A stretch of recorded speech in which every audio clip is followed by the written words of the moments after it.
Hello, hello, and welcome to the Color Whisperer Show, where we talk about all things home and healing.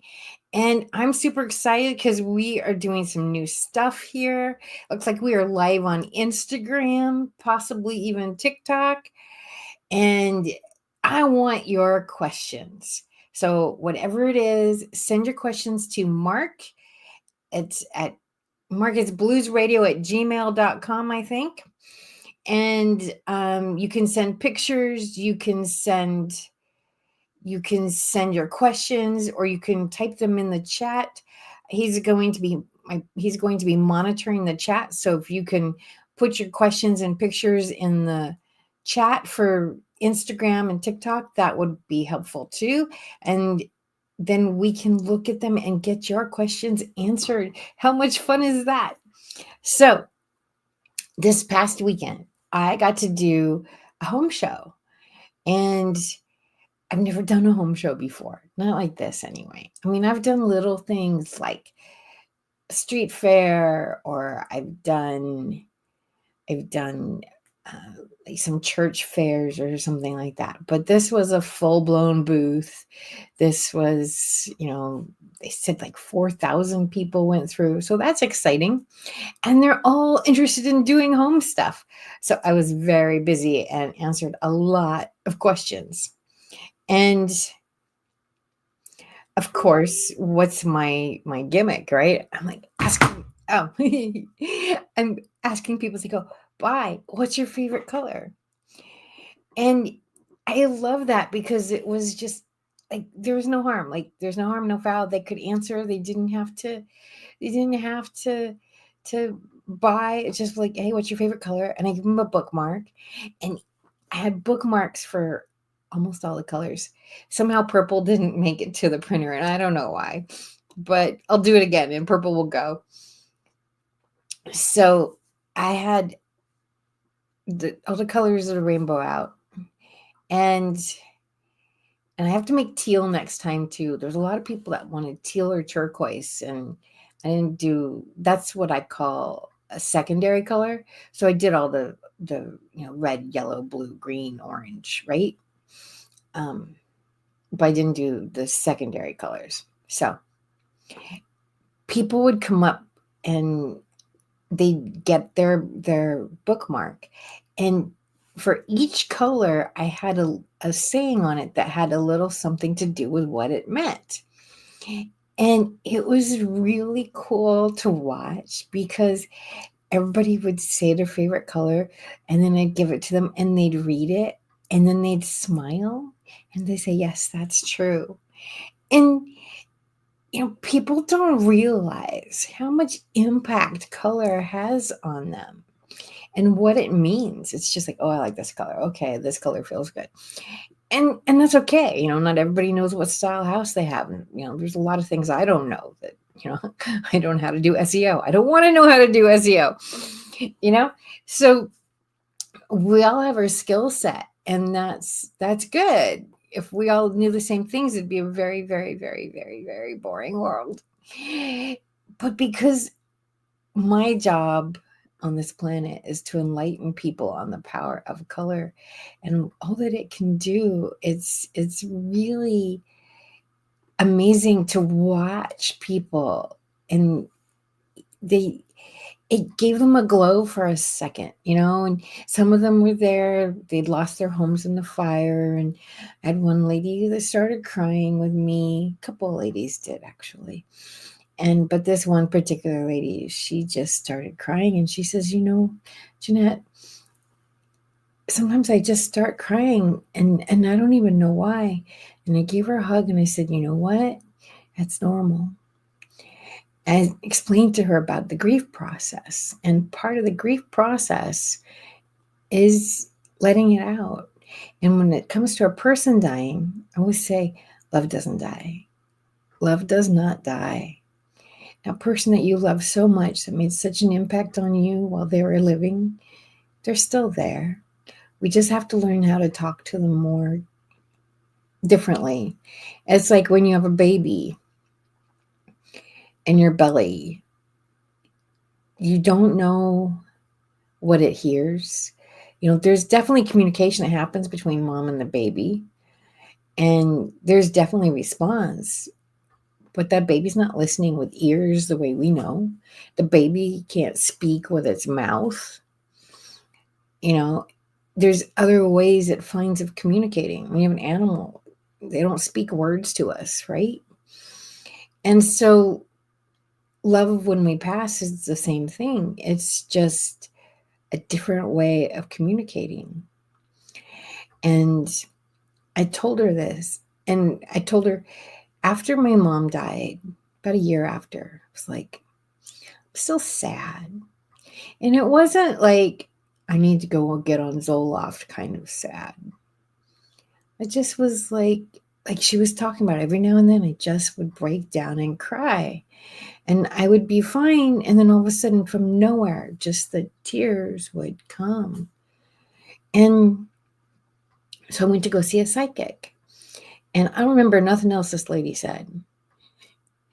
But what I do remember was worth the money and then some. And she said that those moments that we're missing them, that's when they're missing us. So that's when the veil is really thin, and that's a time to talk to them. And that turned those really sad moments into a space of communication, a space where I could feel love. I explained this to this lady, and I said, you know what? Your house has a spirit too. I said, remember Pippi Longstocking? Pippi Longstocking? Villa Villacula. What a fun name to say. Villa Villacula. and the house had a spirit. She talked to the house, right? And when you go to Europe, the houses have names. When you go to grand castles here, they have names. Thomas Jefferson's house is not Thomas Jefferson's house. It has a name. He named it. George Washington's named after Mount Vernon. Okay, he wasn't as creative. But these homes, they have names because they are spirits. They are entities. And their job is to take care of us. And all those houses that burned down, they felt, it failed in a way. And so I told her this, and she's like, it did feel my house. You're right. It did feel my house. And it helped her to know that her home was still thinking of her. And it was okay. Excuse me. Oh, sorry. It's okay. Oh, one more. Maybe not. Okay. And it's okay to grieve. It's a powerful thing to grieve. And I've been through a lot of different grieving. If you've watched me for a long time, you know some of it. And, I remember I was in high school, and that's the first time I remember hearing the phrase, it's better to have loved and lost than never to have loved at all. In my naive mind, I was like, bullshit. Why should I risk being hurt? It wasn't worth the risk of being hurt. But as I grew older and I did learn to love, yeah, it is. Because you only miss them so much. Because you love them so much. If there wasn't good, you wouldn't miss them. If there wasn't love, you wouldn't miss them. And your home is no different. I had my first apartment. I didn't miss it. It was cute. It was fun. I was glad I had it. It was the perfect thing at that time. I was there maybe 3 years. There wasn't a connection. And I knew it wasn't going to be I knew I was there temporarily when I moved in. I knew it was not going to be Some people like apartment living. They like the community. They like not having to fix things. They like the freedom that, they can change whenever they want. And that's okay. That works for them. I always knew I needed a house. And I didn't really name that house. It wasn't as deep a connection as my house. And when I walked in my house, I knew. And see, that's the thing too, right? So here's the thing that even supports that whole house spirit thing even more. And those of you who've bought a house, you'll know this. A house is probably one of the most expensive things you'll buy in your lifetime. An outfit, a few tens of dollars, maybe hundreds of dollars. A car, 20, 30, 40, 50,000. Maybe if you're lucky, you get to spend 100,000. A house, several 100,000, $1 million, maybe multi-millions. And if you talk to realtors time and time again, they'll tell you this, that people fall in love pretty instantly with a house. They know. And it's amazing when you think about all the things that could go wrong. Yes, you do the house checking to see if it's okay and everything. But when you walk in that home that's going to, it's like, yes, this is my house, or no, this is not my house. It's instinctual. And that's because the house does have a spirit, and you either connect with it or you don't. And when you do, you know it. There's a lot of other things at play here as to what makes it, does it have all the functions that you need? I mean, of course. But, okay, you're looking for 3 bedrooms, 2 baths, and a garage. I could show you 1,000 homes that have 2 bedrooms, 2 baths, 3 bedrooms, 2 baths, and a garage. And I love watching House Hunters, and it cracks me up sometimes too, because people go, oh, I don't like the color in here. It's like, oh my gosh, the color is the easiest thing to change. Oh, I don't like the carpet in here. It's like, it's so easy to change. What you want to look at is, and they're adding stuff into what they need to do to move. I totally get that. It's like, okay, we buy this place, we have to paint before we move in, or we're going to have to paint, soon after we move in. Maybe you don't like the fact that it's got Formica countertop, or the countertop's too dark or too light, and you need to change it. So there's a lot of things that come into play, but ultimately, the house got to have good bones. And that means the actual structure, like what's the main layout of the space. It's got to feel like home, or you got to be willing to put a ton of money into it to make it feel like home. My house was total fixer-upper, and I was absolutely fine with that because I didn't want to pay extra money to have a house that everything was white, which I wasn't going to like. And it would have just made me need to paint it sooner. And let me tell you, there's some ugly colors in this house. And actually, the colors, well, okay, my dining room was like crayon box purple. Like, I'm talking this box of 7 crayons purple, like really grape. And it was sponge painted, and it was sponge painted by kids. Oh my gosh, it was terrible. That was the first room to go. And the bedroom was also sponge painted by kids, and it was green. I'm like, okay, it's not a green I would have picked, but I'm like, okay, that room didn't have to change right away. We can wait a little while. And I didn't care because I knew I was going to transform any house I bought. So why pay extra money to have them go in and paint everything white when I'm going to go in and paint it anyway? So I'd rather take that money and renovate it myself. So anyway, I explained this to this lady too about how do we know when it's our house? Because there is that moment that that it doesn't matter. This is the most expensive thing you probably buy in your lifetime. And you just know almost instantly. I've heard realtors say, "Oh, they fell in love with the kitchen.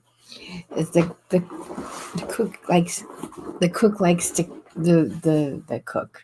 One of the cup one of whoever owner is loves to cook, and so they made a kitchen that they fell in love with." I have a friend, and she bought her house because of the garden. In the backyard, there's this beautiful garden. Half of the yard is hill, which is okay. They've got plants and stuff on it, but they also put this beautiful, the people who owned the house before them put this beautiful waterfall, gorgeous waterfall.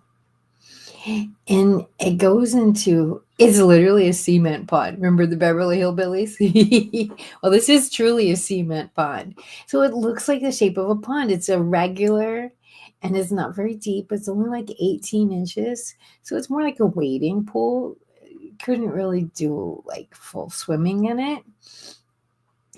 But it's a pond, but it's cement. So it's truly a cement pond. And she fell in love with that. And like the rest of the house is okay. She likes it, but and they've done a lot of renovating. They've renovated the master bathroom. They've repainted everything. She's slowly making it the rest of the house hers. But what she fell in love with was this waterfall. So you never know what's going to take. She wasn't looking for a waterfall, but she loved her backyard. She loves being outside. And when she saw this little haven of something she hadn't even imagined, and it's very cool. And there is something magical about having a pond. I inherited 2 ponds with my house, and it's not something I would have ever thought about doing. And it's been a truly wonderful experience to have these ponds. Even sometimes the raccoons come in at night and wake me up, especially in the summer. They're hot, and they love to go splash in the pool at night. I can't really blame them. I would too. They got all that fur. They're hot. The water's cool. You know. So I would do ponds again. So if you want something to kind of upgrade your backyard, there's some inexpensive ways of doing it. It takes time, but it's a pretty cool thing to do. So I want to know how many of you have ponds. Well, Mark. I was popping in because I was thinking about the ponds at my grandmother's house, and there's definitely ponds there and everything. So we've definitely had some ponds in our backyard. And I think I mentioned to you that my dad actually has a turtle pond because he's an avid turtle collector. So he has living turtles both inside and outside. But there is a turtle pond outside that he's had for probably decades now and everything like that. So I was just wondering, in your thoughts around ponds, should they have living creatures in them or not? Because I know that some of the ponds, like the one at grandma's house and definitely the one at dad's house, has turtles, and I think the one at grandma's house still has fish because some people will come and even go fishing in the pond. But I was wondering, do you think that those are uh, good for decorative ponds, or do you think decorative ponds should just stay decorative? Well, that's kind of the joy of it too, is the animals. I mean, as much as the raccoons have caused me consternation, it's also been kind of fun to have them. And I do put fish in my pond, but I do also realize that it's raccoon food. I mean, that's just the nature of life. Right. And so my niece came over one time, and I needed new fish, and I hadn't had fish in the pond for a while, and she was like, "Oh, Jeanette, we have to go buy some fish. Mm-hmm. Okay, let's go buy some fish." And she found this little koi thing about yay big, And goldfish you can buy. It had goldfish when we got here, and goldfish you can buy for like hardly nothing.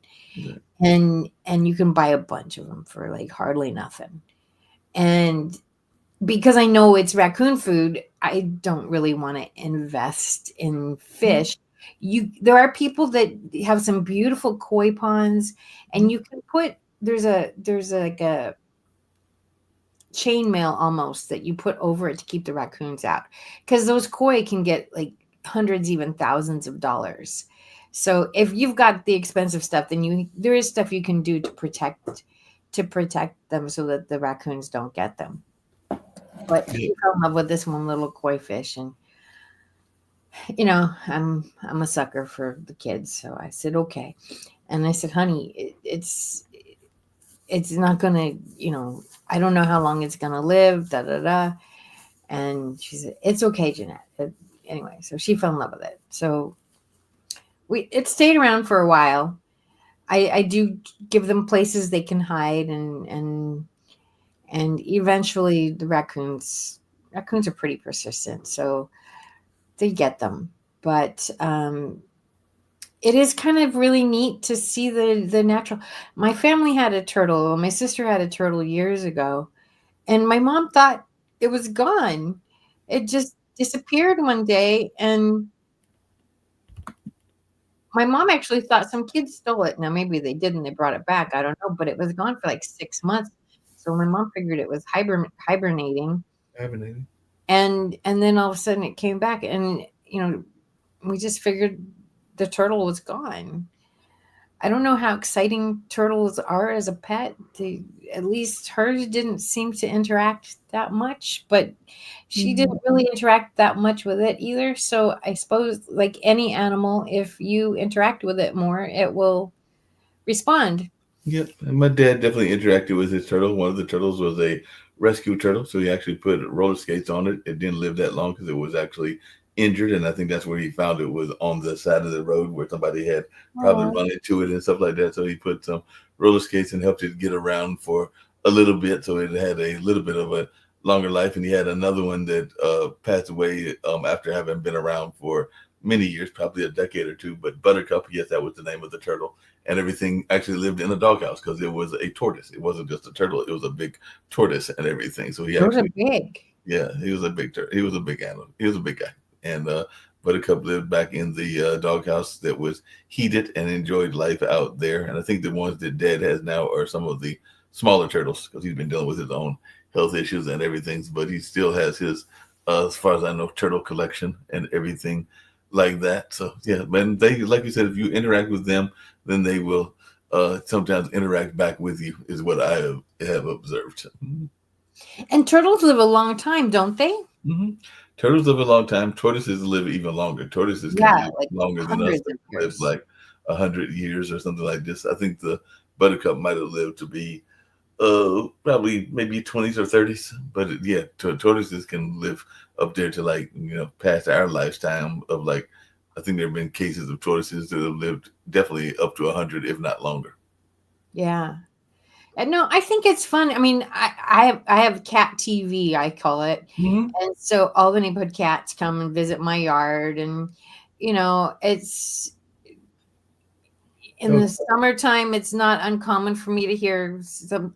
Usually it's a raccoon splashing in the pond, but it's kind of nice. When it happens at 3 o'clock in the morning and wakes me up, it's not so nice, but it's still kind of cool. My mom, she heard all the tales of the raccoons, and she said, I'm going to come and spend the night sometime. I want to see the raccoons in the middle of the night. And I said, well, I can't guarantee anything, but you're welcome to come. And she waited up by the window for a long time waiting to see the raccoons, and I don't remember if she got to see them or not, but Yeah, she did raccoons. get to hear them, you know.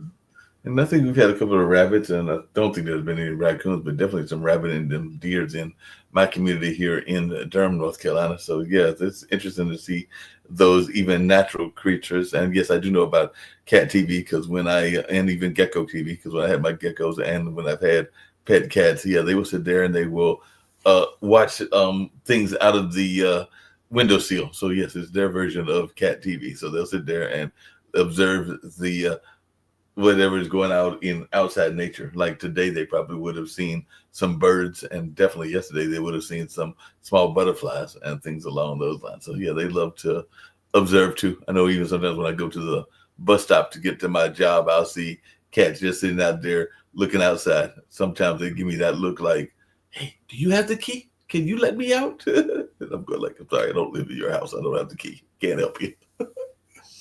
Yeah, my first cat, she wanted out. She was mostly indoors, but in spring, oh my God, she wanted out so bad. And I just like, you know what? I let her out. My husband didn't want her going out, and I understand where he comes from. And at the same time, I was like, you know what? I don't want to be inside. Why am I forcing her to be inside? So Exactly. she didn't get to go out very much. But my cats that I have now, they were I got them young, but they were used to being outside, and one of them, he loves climbing trees. Like Mm, if when it's raining, oh, he just is so sad. He doesn't go out in the rain.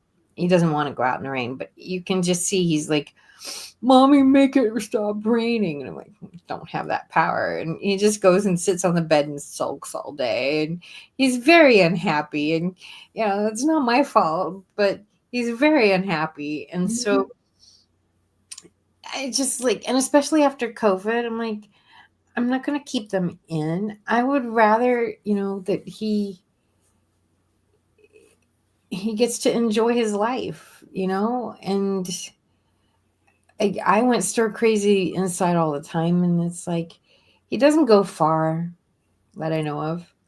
But Yeah. I mean, they do spend a lot of time in the yard. They know what their house is, and he likes to climb trees. He brought me a bird the other day Mm, that he caught and killed, and I'm like, and he still had a branch in his mouth with the bird, so I know he caught and killed this one. mm.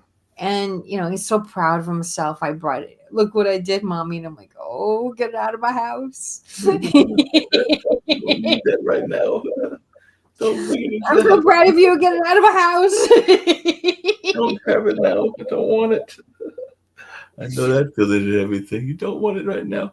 You mentioned earlier Thomas Jefferson and the name of houses and everything. Monticello. Yes, Monticello. So I was just wondering, what are some of the other cool name houses that you remembered? And maybe if people are watching it, I did see that Rosemary was here earlier, and it was actually, I believe, Eve Cornelius, who is a musician, that says that she enjoys having her house, uh, like that inner piece of putting stuff in the house and the design of houses. So she likes having, that kind of like uh, creative spirit in her house design, is what I think she said, if I remember correctly. And I'll try to find the exact quote, if not later on today in this episode, in an upcoming episode. But yeah, I remember she wrote that to our chat line and everything It's like that. so But important to be creative in your home. Where else do you get to show your creativity?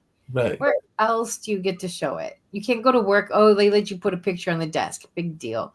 Maybe you get to choose. You want a purple pen holder, blue stapler, right. whatever. But you don't get to have that much personality at work. And then your car, okay, you can hang a little crystal from, I mean, like, your house is where you get to show your personality, and it's your sanctuary. This is where you recharge. So it's got to be filled with things that you love.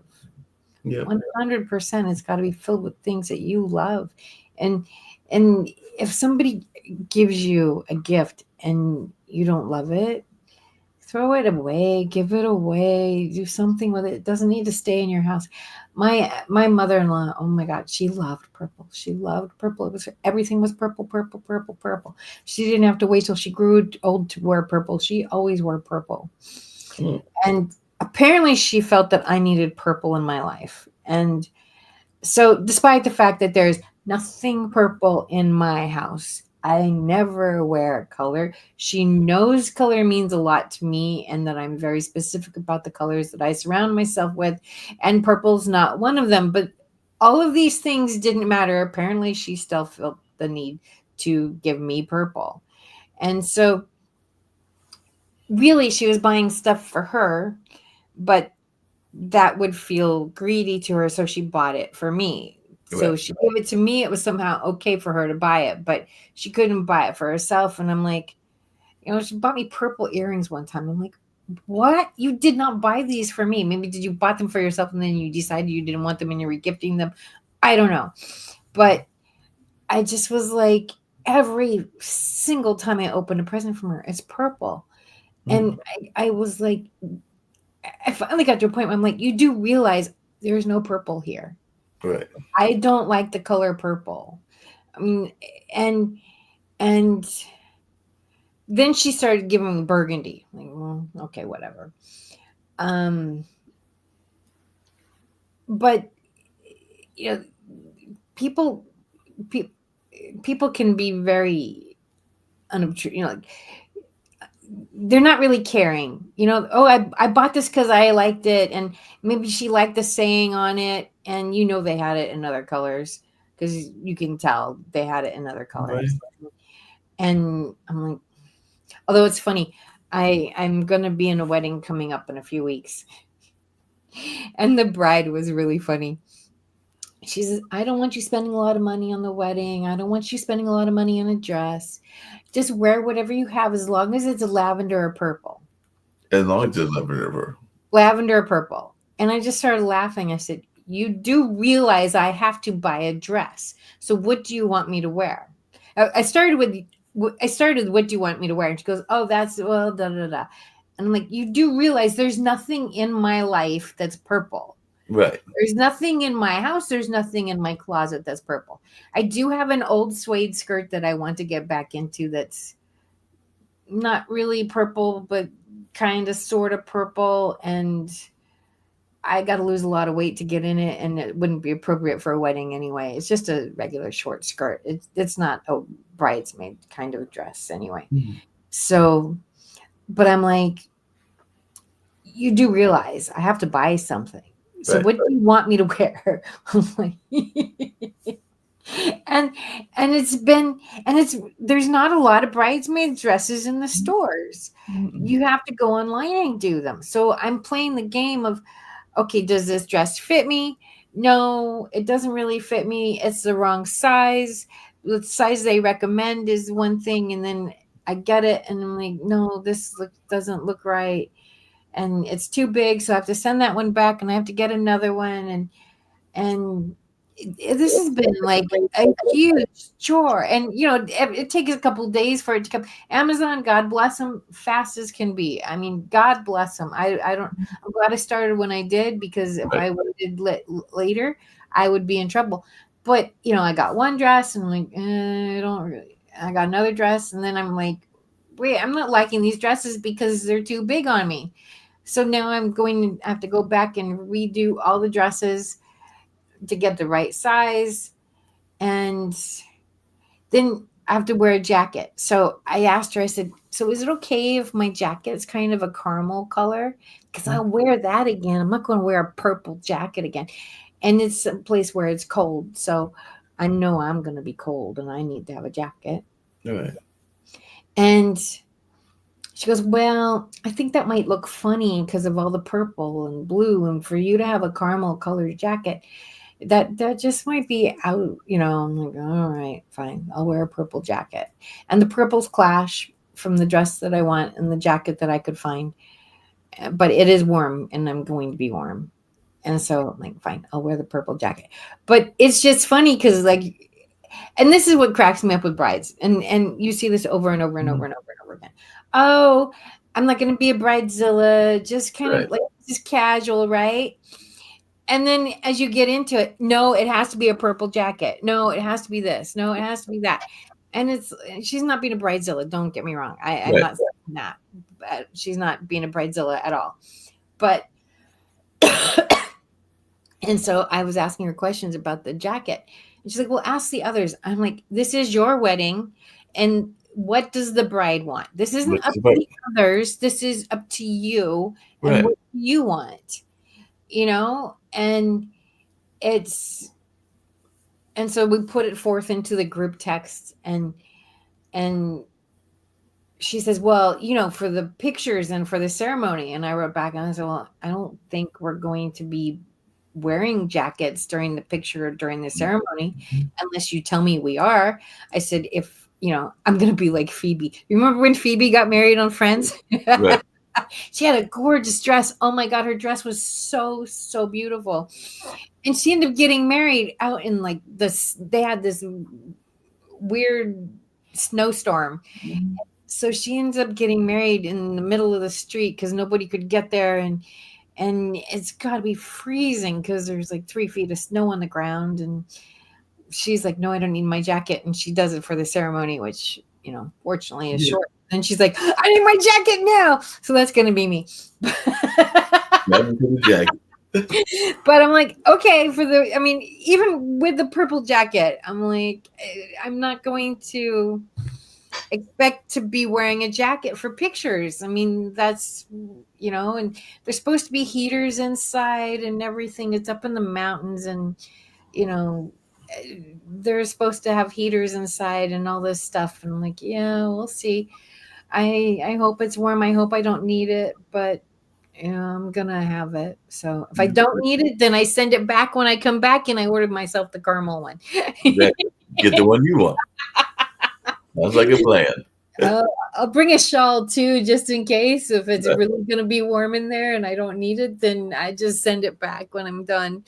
And then if I want to, I can order the caramel one and yeah.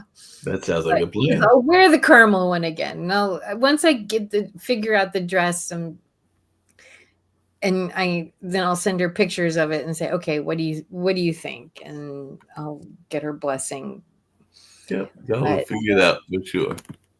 It's it's what the bride wants. I mean, that's what when you sign up to be a bridesmaid, you're signing up to do what they want. Years ago, I was in a wedding and the bride had like the perfect body. Like she could make a potato sack look good. And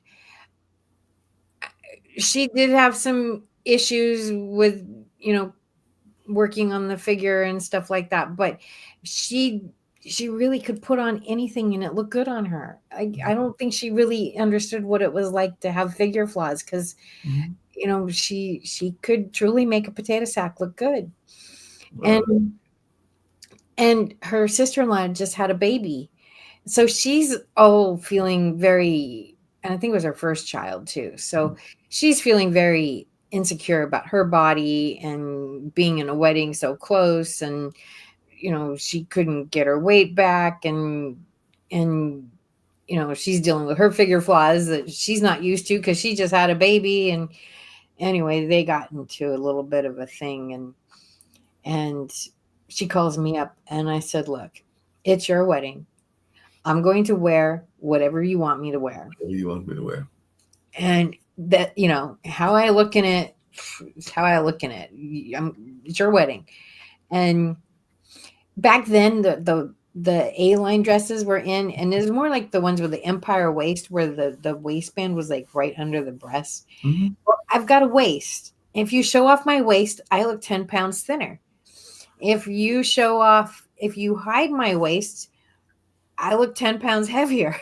Right. So that was all the style. Like all the dresses out were mostly this empire waist thing. And I was like, oh, I was so bummed when she picked it out. I'm like, I'm just going to look like a cow. But that's what she wants, and that's what I'll do. And, that's what you do when you're a bridesmaid, So Yeah. at least this time I do get to pick out the shape, so I don't have to feel like a cow. That's good. Oh, goodness. Do we have any more questions?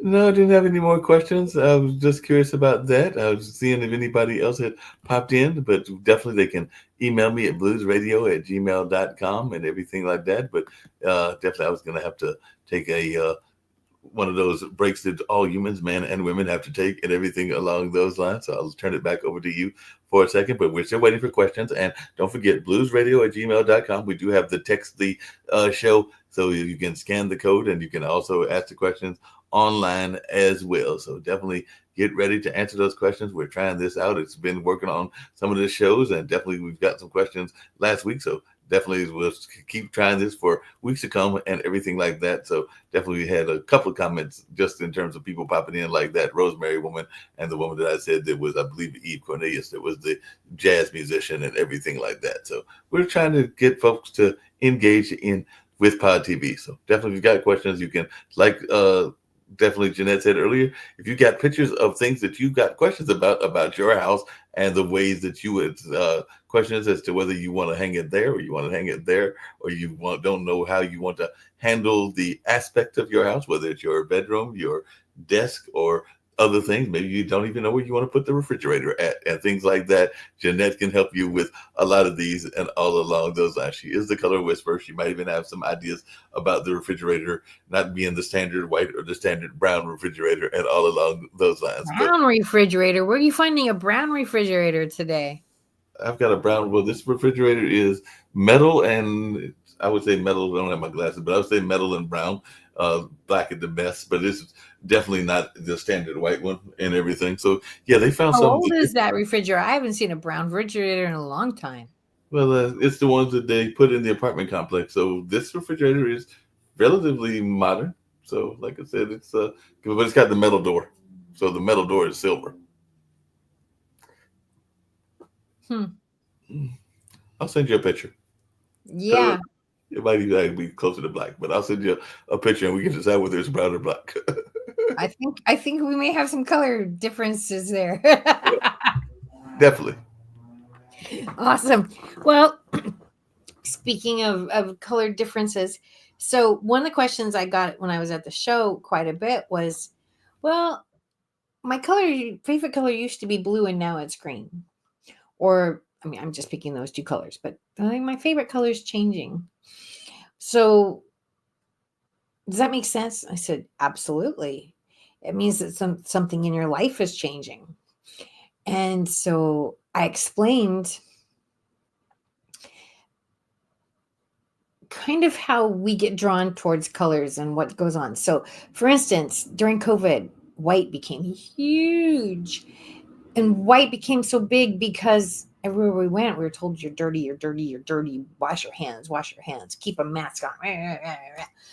There's germs everywhere, right? So there's all this hysteria going on, and white makes people feel clean. So there was a huge thing with white. And then after a while, blue came in pretty big. And blue came in pretty big because blue helps you heal. Blue is physically healing. And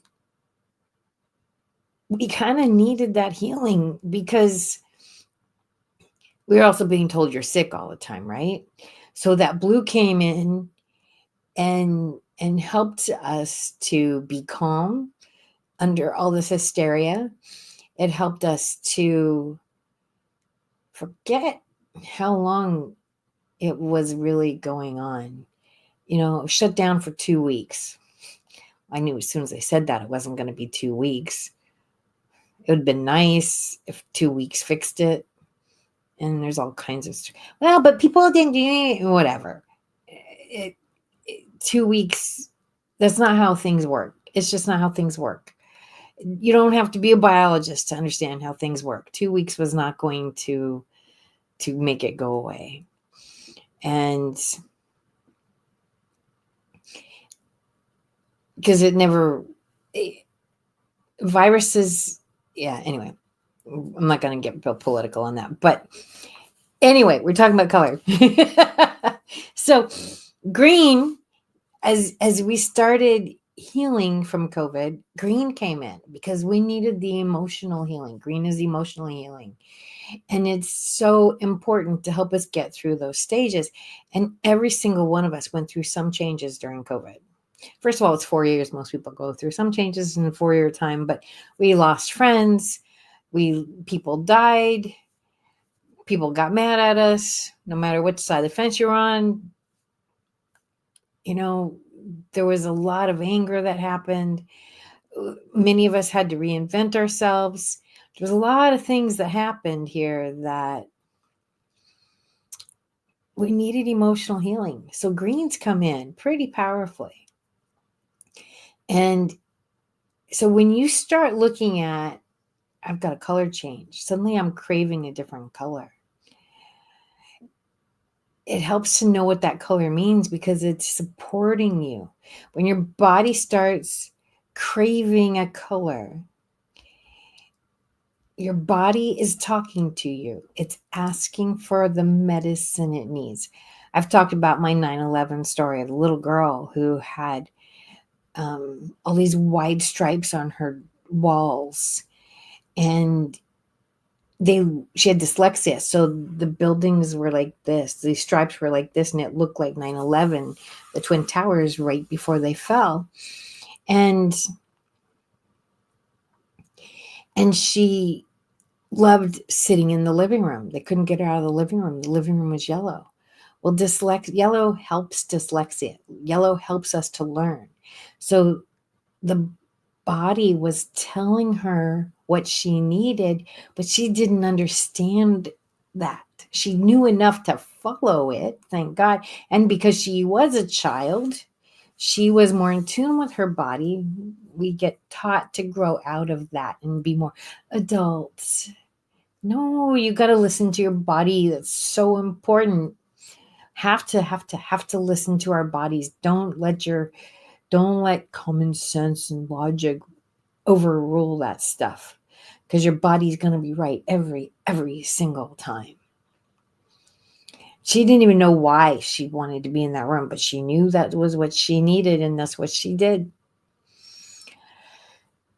So green has come in because we need that emotional healing. And what they say, that the color of the year this year is brown. The Pantone color of the year this year is brown. I look at things from a very unique color perspective. When Trump and Hillary were running in 2016, it was really interesting to me because for the first time, at least in my professional career, Pantone came out with two colors of the year. One was pink and one was blue. One girl running, one boy running. It's the first time we've had a woman running for president. But what was even more interesting was, what color does Hillary wear all the time? She wears blue. And she wears blue because it's the color of her eyes, and it makes her feel more approachable. And it makes her feel more trustworthy. And Trump is known for that silly pink tie. I don't know why he does that. I guess it's supposed to make him feel more approachable. It was a thing for a while for men to wear pink ties. It made them seem less,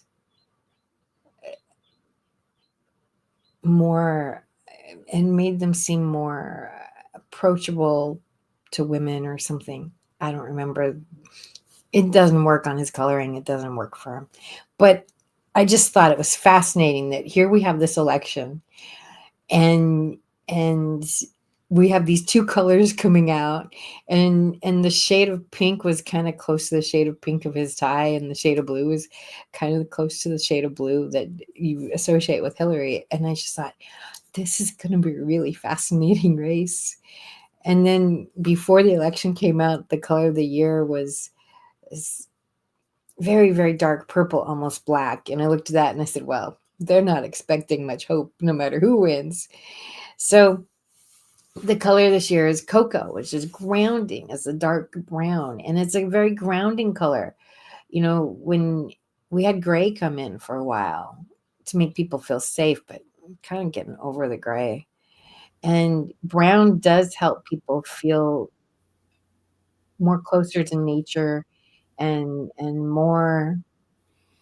I had some interesting news for you, by the way, and everything like this. I thought I'd share this with you. This is from last week because after a while, like, on TikTok, they give you actually analysis because you wanted analysis. And on last week's show, we had 63% males watching and 33% females on one of the little short segments because, they do segments and everything. And we had people of all age ranges. So 18 to 24, 19% were in that age range, 25 to 34, 14% were in that age range, 35 to 44, 19% were in that age range, 45 to 54, 20% were in that range, and then we had 28%, 55 plus and everything like that. And that just about everybody was from the United States, but we did have somebody watching from Bosnia and somebody watching from Spain. So that was folks that were watching in these clips. So we are getting some demographic information as well That's on pretty each one of cool. these that are put out and everything like that. You got to get over 100 views and everything. And that was one of the short clips that I did of yours last week's show and everything. And then it did, got up to like 110 or 115. And that was the demographics on that. And we think we're talking about the house decorations on that particular clip and everything. But yeah, it's getting some engagements, and we're getting engagements from throughout. One of the other ones is at 90. So, and even this one that I just did recently of this particular show is up to 32 already. So after we get to 100, I'll have some insights, because apparently they give you insights on TikTok, unlike some of these other places. And Nice. I'm interested that there's so many men watching, because usually my audiences are full of women, and right. so I'm intrigued by that. I I don't know what, and I wonder if the age brackets also coincides with the age, what the overall TikTok age groups are, because TikTok's typically more of a younger audience than say Facebook. Yeah. So, but I'm very intrigued that 60 I've done a lot of speeches in my life, and none of them have been 60% men. If there's 6 men in the audience, they're usually married to their wife and they're doing husband duty. So I find that really intriguing. Yeah, it's intriguing. Like I said, we'll keep experimenting. And of course, if people are watching and they have comments or they want to bring some things into the space of conversations, maybe they've got some things that they're doing in their quote unquote bachelor pad and everything like that. But maybe they've got some reasons that they need some decorations and all along those lines. Maybe they're trying to figure out what to do with that big Well, screen one TV. of the main reasons men call me is that the girlfriend's gone. There's been a breakup, whether it's girlfriend or wife, but or even husband, or but the breakup is there, and they want the comforts of home. They want to feel that homey feel, and the partner was the one who did it, and they don't know how to do it. So that's one of the big reasons I get men. Yeah, and it could be that case. Like I said, that was just one of the clips, because I think I did 3 or 4 of your show last week, and I'll do some more this evening and everything, because they also have this AI thing that you can do on StreamYard where I can have they will do AI created segments, but they will pick a topic within what you're talking about. Like they probably will say something about the housing or the ponds and stuff like that, and they will create them into segments that I'll probably upload as well. And some of those may get more comments than others, but yes, this will be a good Are way. you uploading those to Instagram as well? Yes, they go Instagram. They Can upload you it both. tag me in those? Yep, I can do that. Do you upload them to Facebook? They can be uploaded to Facebook. I don't think the first time I did it, I didn't do it. I don't think to Facebook, but I can upload them to Facebook and tag you on those as well. That would be awesome. Yep. I would love to see that. Yeah. And we'll see what other kind of engagement. Like I said, that was the first engagement that got over 100 that I actually noticed the insights, because I actually just noticed that now. I think there are a couple of other shows like the Bully Show that's on Sunday and Coco Show that's on Thursday that's got musicians that might have been over 100 as well. But this is another way that we can get some insights as to who's watching the show. And I was surprised too that it was 60%, or at least on that one segment. But we'll see if that maintains, or if that was a what do they call them, an anomaly. Yeah, that's really cool. Because I mean, if it's mostly men watching, then I need to change kind of what we're talking about to gear more towards the kind of design projects that men would be likely to do. But like I said, we'll just keep the process going. I know that last week, the people that commented on the show and were making comments, I think were pretty much all women, which is what you're used to and everything. We do have Real Spit Radio dash media that has been listening to our conversation, and ACIS, and I think I know that person as well. So we do have a couple of folks that have joined the conversation on this Thank you particular for stage. joining us today. Yep. And if you've got questions, even though we're winding down, you're going to get to Can Do Spice shortly. But if you we got 5 minutes. If you got a question, put it in now, because we got 5 minutes left. Yep. So don't be nervous. Don't be ashamed of your place. That's why you're asking for help, right? Exactly. That we'll see if they've got questions. Well, this has been fun today. Just kind of going through some general questions, and we'll kind of keep up this pattern for a while and make sure that people have the space to write questions in. There's always a few questions that I get asked that I like to start with, and then we can bring in yours as well. Yep. So, sis, if you're still watching and listening, it looks like you are because you have joined the conversation, or Real Spit Radio _media. If y'all have questions, maybe you've got an actual physical radio station that you're trying to physically figure out how to design and everything like that. I don't know that for a fact because I got to do some research as to who Real Spit Radio is and everything. But whoever you are, if you are interested, fun name, isn't it? It's a fun name. Yeah, not fake spit, Real Spit Radio. It is a fun name. I grew up when the radio stations that was big here and still is big here. It was called K Rock, and it was K Rock. I can't do it. So this English guy was the DJ, Richard Blade. He's on Sirius now, but they had to teach them how to say it. It was the rock was accented, and it's on K Rock, and so Real Spit sounds like it just kind of flows off your tongue very easily, right? And it sounds like something that wouldn't be difficult to have fun with, right? Definitely sounds like it was something that would be easy to have fun with. Indeed. Well, let's see. Talking about Real Spit, one of the things our spit does is our taste buds, and how does food taste? So why don't we go to Can Do Spice and get some really wonderful tasting food in our bellies. It sounds good to me, and I'm actually going to do that later because that's almost dinner time for me. But yeah, let's check out Can Do Spice. It's lunchtime for me, baby. I'm going to go use some of those Can Do Spices right now. Sounds like a plan. Let's check out Can Do Spice. You know how people love to enjoy food and don't understand how to flavor their food or how to replicate a meal? They're interested in supplements but don't know where to begin? Well, what I do is I take the guesswork out of enjoying flavor and wellness with my flavorful spice blends so that they can create delicious meals with healing benefits.